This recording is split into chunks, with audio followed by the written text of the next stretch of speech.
We talked today about critical area commission maps and how those affect you.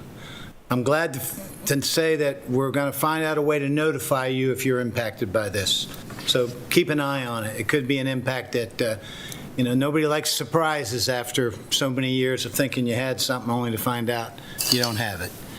Secondly, COVID shots. Got my first one today. I wanted to wait until the category of 65 and over was picked, and that was last Monday, the 25th of January. So I got my first one today. I'll get my second one in, I guess, 3 weeks or whenever they call me. But the point is somebody has asked me, Mike, are you an anti-vaxxer? No. I support the vaccine, and you should get the vaccine. I just believe, though, that I'm in relatively good health.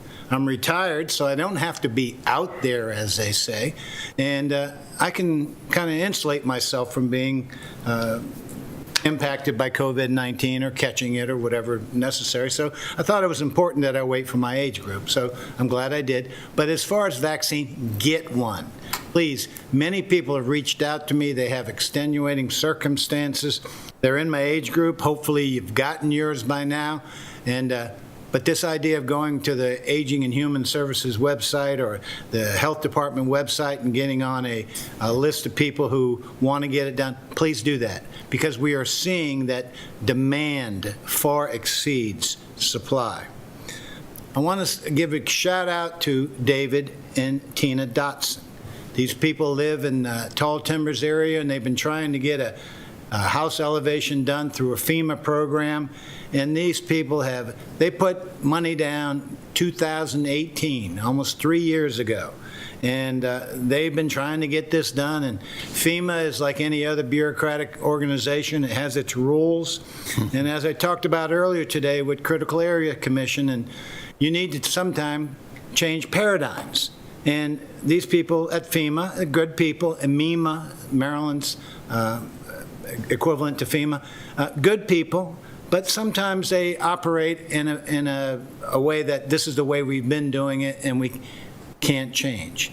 Well, we were able to identify a mistake that was made. Wasn't made by FEMA or MEMA.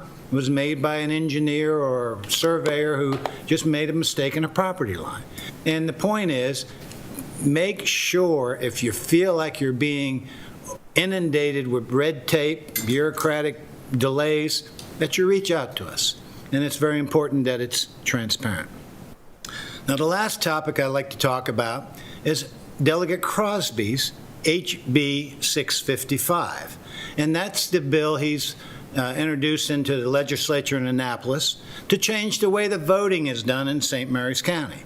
Instead of doing it countywide for the commissioners, like it's been done for decades, if not over 100 years, it now has to be changed because there's a perception of disenfranchisement of voters. Now look, nobody wants to disenfranchise anybody. Everybody's vote counts. But you know what strikes me as someone who's been in this county over 58 years? It's interesting how someone can come to the county 5 years ago. Nothing wrong with that. We need as many new people, as many new ideas as we can get. But someone can come to the county 5 years ago, and in that 5 years is now determined we need to change the voting, the way we vote for commissioners. This needs to be changed because we're disenfranchising people. Well, this is something that's tried and true. And last term, there was a push to go to Code Home Rule. And what this county commissioner board did is held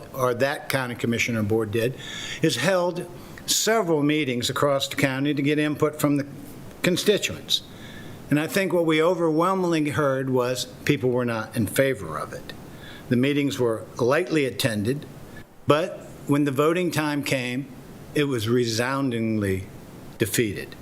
So if Delegate Crosby really believes that this is something that needs to be done, I reached out to him and asked him, I said, look, I always thought you were a reasonable, fair-minded kind of person, and I would like to know your reasons why what you're trying to remedy. And I'm disappointed that Delegate Crosby didn't think it was important enough to respond to me. He did respond through a third party that said, if Commissioner Hewitt wants to hear the reasons why, tell him to listen to my presentation to the committee in Annapolis on February 5th at 1:30 in the afternoon, which I've heard has been moved to February 9th at some time, and I will be listening. But this issue should be something Delegate Crosby puts on a referendum for the citizens of St. Mary's County to decide in the 2022 elections. If people really feel like there's disenfranchisement, okay, it needs to be addressed. But you just can't have someone who moves in here a few years ago and now is going to fix everything. It's kind of a slap in the face to people who have lived here almost all their life or all their lives, and somehow they've been doing it wrong, and somehow a new guy comes along and he's got the answer, and he's going to fix it for us. I wish if he were to want to do that, he'd get the will of the people of St. Mary's County instead of his will or the will of people in his circle.